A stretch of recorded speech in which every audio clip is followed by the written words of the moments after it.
At every point in human life, for every intelligent human being who is willing to look at their lives with some sense of openness, questions will arise. Am I… Is audio okay? It's coming back to me. Questions will arise. Am I really doing the right thing? Is my life going to waste? These questions will arise for every human being. Successful or not so successful, it doesn't matter. Only for those who are a bit thrilled by themselves, such people won't get questions. They will address this question on their deathbed. For everybody else, with every step, questions will come up. Is this the way I want to spend my life? Because what you consider as life is just a brief amount of time.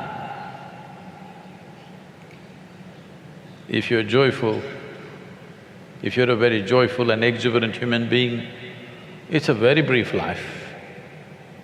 If you're miserable, it's a long life.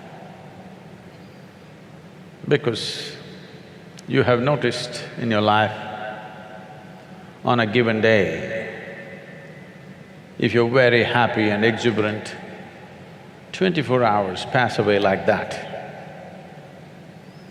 You're miserable or depressed, then a day seems like a eon. So time is a very relative experience.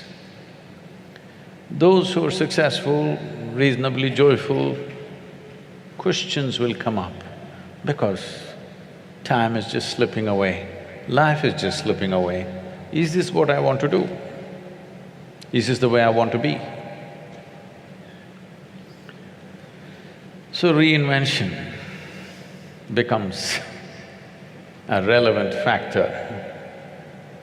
Before we reinvent, let's understand the word invent essentially means, in its Latin origins, it means to arrive. To arrive means, if you're in a haze of something, if you come beyond that, that's generally considered arrival. And when we say an individual, the root word for the individual is indivisible. That means you are not further divisible, you have become an individual. But that's not happened to most of the human beings on the planet. They are still an accumulation of many things finding expression. If you are sincere enough to look at yourself, unprejudiced looking, if you do, you will see what you consider as myself is a combination of many influences, too many influences. Your parentage, your genetics, your education, your exposure in the world. Slowly you have accumulated your persona. Persona or personality is a hodgepodge of many things. You can't arrive as an individual in that. This is why it doesn't matter what kind of personality you have built, there is always a certain sense of lack of ease in these things, because it's an accumulated concoction. An individual means not further divisible, that means you have become a being, not a person. Personality is there to work in the world. You need a persona to face the world. But This is an individual being. When I say not further divisible, in the world you do it in so many ways. If you're getting spiritual, you will become an expert in dividing yourself into many things. You will always hear language like this. If you're doing something, if you do it the way you want it, it's you. If you're pleasant, it's you. Suppose you turn nasty, you look back and say, that was my ego. And people will go further and say, this is my soul, that is my self, that is my Atman, that is my Paramatman. If there is more than one within you right now, that means you're either schizophrenic or you're possessed. You either need a psychiatrist or an exorcist. You must decide which one. Because there is only one here. But this is taking on many forms as per convenience. The most important thing is an individual cannot be reinvented, but has to be discovered, has to be explored, because personality has been invented by you. This being is not your invention, this is creation and the source of creation. When I say the source of creation, if you ate a banana in the morning, in 2 hours' time, this banana transforms itself into human form. So the source of creation is throbbing. Because one is not in touch with that, people are trying to make up their personality, they're trying to invent themselves.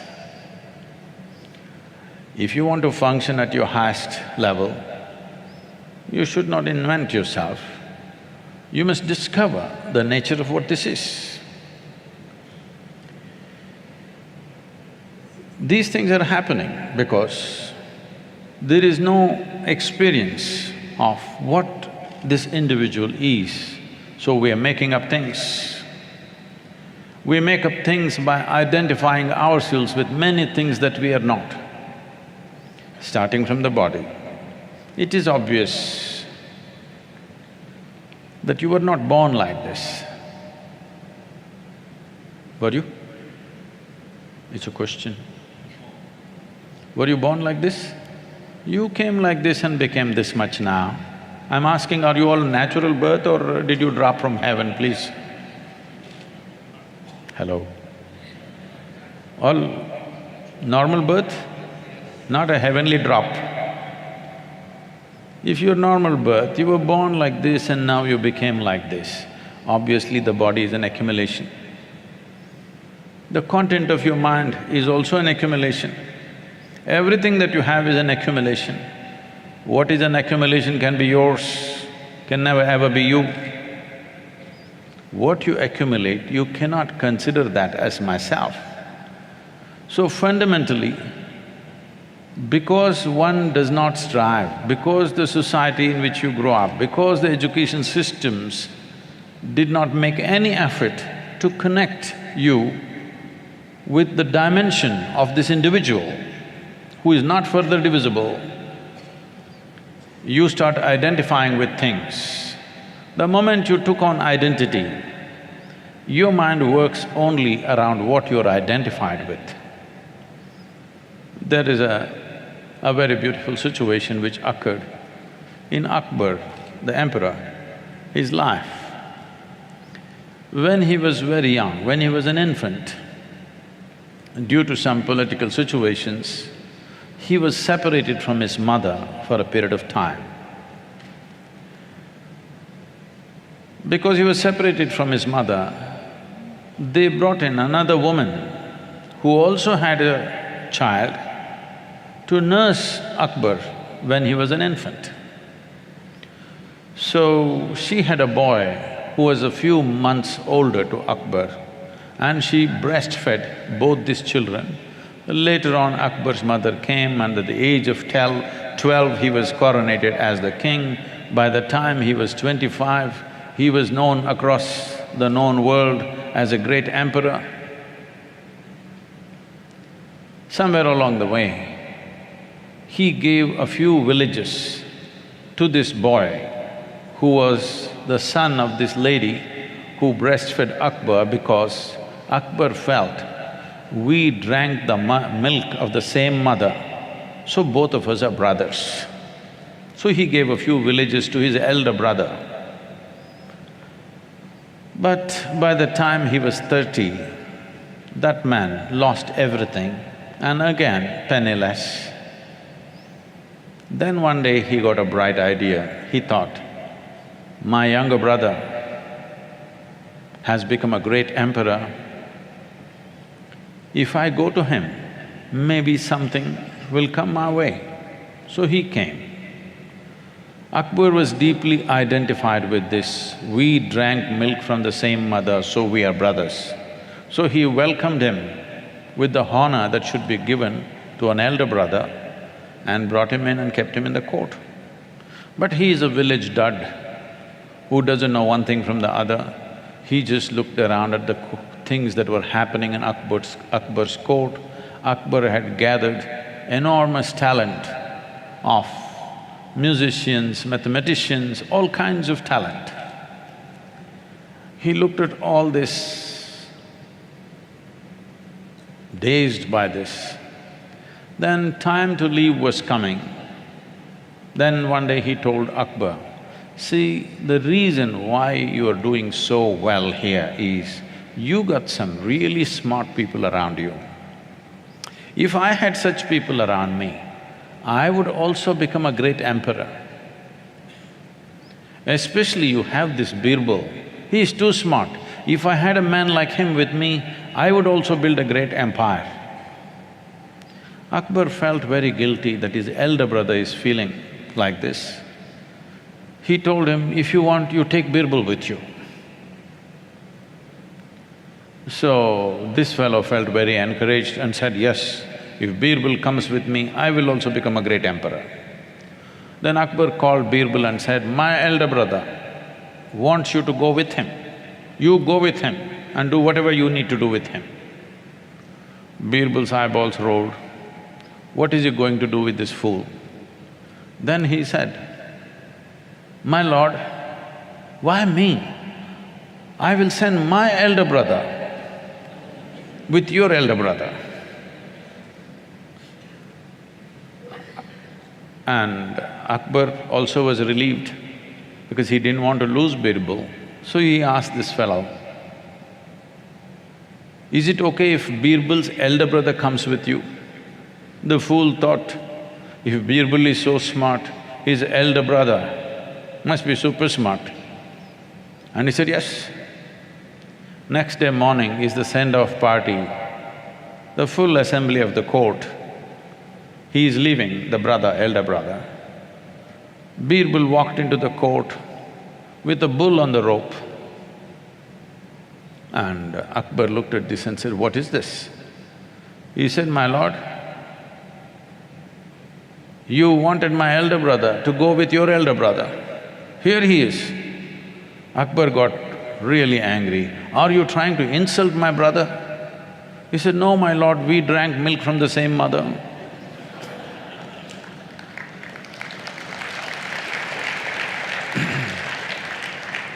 The moment you get identified with something, your intelligence is just wrapped around this identity.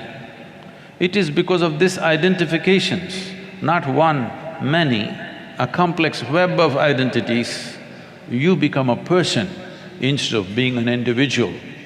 A person means a mess. There is no person with clarity. A personality means it's a mess of things. So many things put together, hodgepodge, depending upon what you're exposed to, you become a certain kind of person. But beneath this, if you have to gather all this, there is something more fundamental, which is the individual. The individual being is there. That is why these accumulations of stacks of accumulations are possible. These accumulations can be analyzed, broken down. But the individual cannot be further broken down, it's indivisible, that's why it's an individual.